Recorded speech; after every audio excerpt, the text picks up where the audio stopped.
대한민국의 수도 서울 송파구 잠실의 한복판. 잠실 종합운동장 뒤편 한강변에 위치한 중식당 동방명주. 겉보기엔 특별할 것 없는 평범한 식당이었습니다.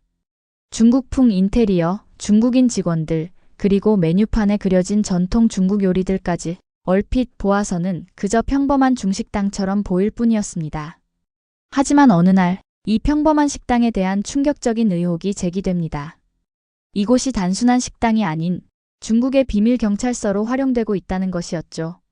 출입이 통제된 복층 구조, 내부에서 벌어졌던 수상한 행동들, 정체를 알 수 없는 외국인 직원들의 빠른 이탈, 그리고 무엇보다 한국 땅 한가운데에서 한국 정부의 허가 없이 이루어진 것으로 보이는 불법 활동. 과연 이 식당에서는 어떤 일이 벌어졌던 것일까요? 이곳은 정말 중국 비밀 경찰의 거점이었을까요? 오늘 소개할 이야기는 서울 한복판에 위치한 중국 비밀경찰서 의혹을 받고 있는 중식당 동방명주에 대한 의혹과 미스터리입니다.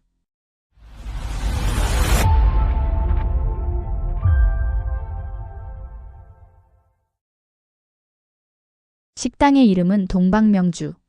서울 송파구에 자리 잡고 있던 이 중식당은 겉으론 평범해 보였습니다. 하지만 이상하게도 식당이 실제로 영업을 하는 모습을 본 사람은 드물었습니다. 현지 주민들은 이곳을 불 꺼진 가게, 사람 없는 식당이라고 불렀습니다. 심지어 몇몇은 이곳이 무언가를 감추고 있는 것 같다고 수군대기 시작했습니다. 2022년 말 국제인권단체 세이프가드 디펜더스의 보고서 하나가 이 식당의 세간의 이목을 집중시킵니다. 보고서에 따르면 중국 정부는 전 세계 여러 나라의 해외 경찰서를 세워 자국민을 감시하고 통제하는 비밀 활동을 해왔다는 겁니다. 그리고 그중 하나가 바로 서울 송파구의 동방명주였습니다. 이 보고서는 한국 사회에 적지 않은 충격을 안겼습니다. 외국의 비밀 조직이 한국 도심에서 활동하고 있었다는 주장, 그리고 그 거점이 한적한 중식당이었다는 설정은 음모론처럼 들리면서도 어딘가 설득력 있는 분위기를 풍기고 있었습니다. 실제로 식당을 운영하던 인물에 대한 정보도 공개되기 시작했습니다. 그의 이름은 왕하이준.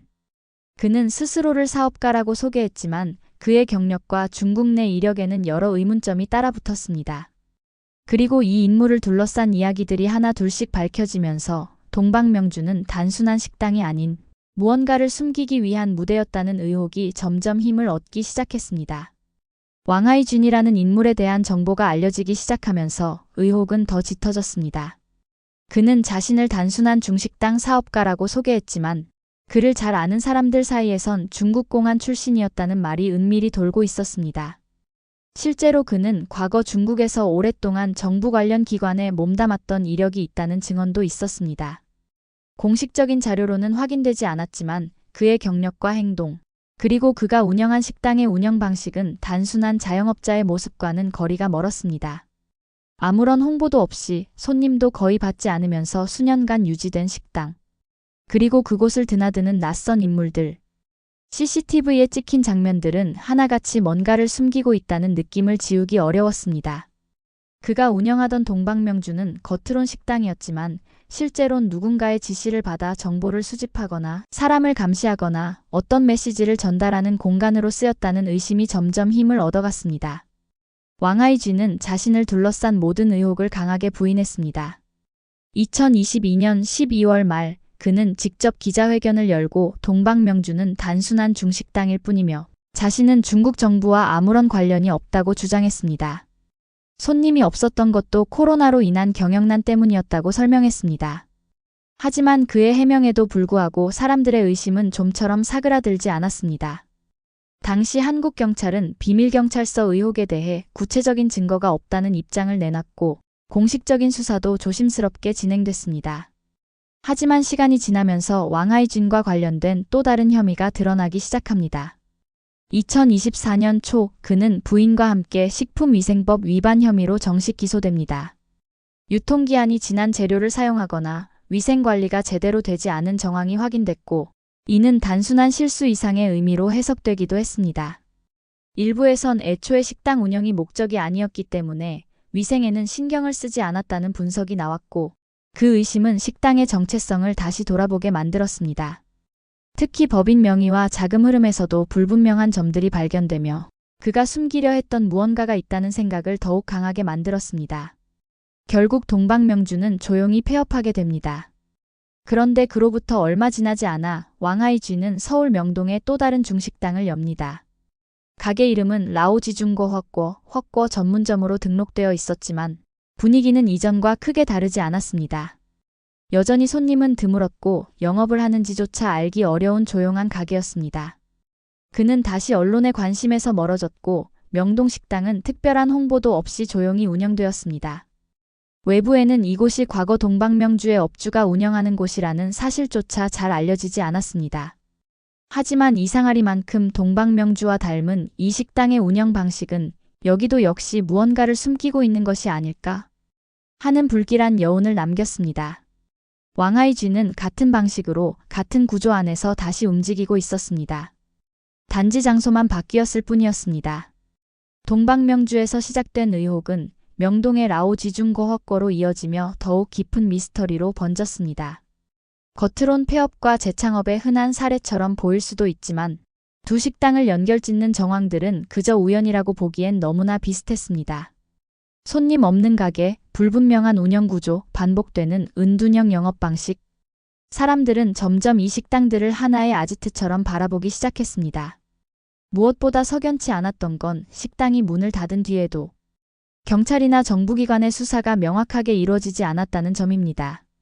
단순한 식품위생법 위반 외에 실질적인 조사 결과나 공표된 내용은 거의 없었습니다. 대신 보이지 않는 긴장감만이 주변에 맴돌았습니다. 이 조용한 식당 안에서 어떤 일이 벌어졌고 누가 드나들었는지에 대해선 아직도 아무도 명확히 말하지 못합니다. 왕하이준이라는 인물 역시 그 안에서 철저히 조용한 그림자처럼 움직였습니다.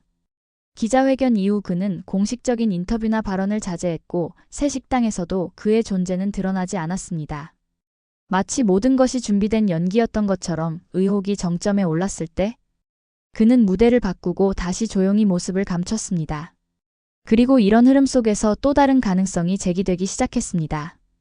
단순한 감시나 협박을 넘어 한국 내에서 은밀하게 활동하는 중국의 정보 조직이 실제로 존재하는 것은 아닌지, 그리고 동방명주는 그 수면 위로 드러난 단 하나의 흔적에 불과한 것은 아닌지, 확실한 증거는 없지만 계속해서 비슷한 움직임들이 반복되고 있다는 사실은 이 이야기를 더 이상 우스운 음모론으로 치부할 수 없게 만들었습니다. 과연 그 식당들은 정말 식당이었을까요? 그리고 왕하이쥐는 단지 억울한 사업가였을까요? 아니면 우리 눈앞에 있었지만 우리가 보지 못했던 어떤 비밀 조직의 거점이었을까요? 이 조용한 의혹은 아직 끝나지 않았습니다. 도심 속 불 꺼진 식당 하나가 불러온 의혹은 그렇게 사람들의 기억 속에 조금씩 사라지고 있습니다. 하지만 그 잔상은 여전히 남아 있습니다. 한동안 뉴스 헤드라인을 장식했던 비밀경찰서라는 단어, 외국 정부의 조직이 우리 일상 깊숙한 곳에 숨어 있었을지도 모른다는 섬뜩한 가능성. 그것은 단순한 호기심이나 음모론이 아닌 실제 국제사회에서 제기되고 있는 문제였습니다. 동방명주 사건은 지금도 정확한 결론이 나지 않았습니다. 공안 출신이라는 왕하이쥔의 정체는 여전히 모호하고 그가 왜 굳이 같은 방식으로 또 다른 식당을 명동에 차렸는지도 설명되지 않았습니다. 그 식당들에서 어떤 일이 있었는지, 누가 드나들었는지, 왜 그렇게 조용히 운영되었는지는 여전히 베일에 쌓여 있습니다. 이 이야기의 가장 섬뜩한 점은 우리가 이 모든 상황을 알고도 지나쳤다는 점입니다. 도심 한복판, 매일 지나다니던 거리에서 누군가는 우리를 감시하고 우리나라의 기밀을 빼돌리고 있었을 수도 있습니다. 하지만 아무도 눈치채지 못했습니다. 우리는 지금도 매일 수없이 많은 간판들을 지나칩니다. 그중 어떤 가게는 정말 장사를 위해 존재하겠지만 또 어떤 곳은 전혀 다른 목적을 가지고 있을지도 모릅니다.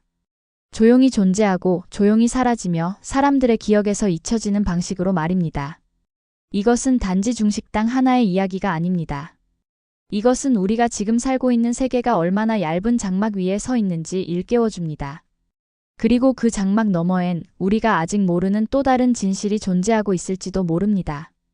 영상이 흥미로우셨다면 구독과 좋아요 부탁드립니다. 다음에는 더 흥미로운 영상으로 찾아뵙겠습니다. 감사합니다.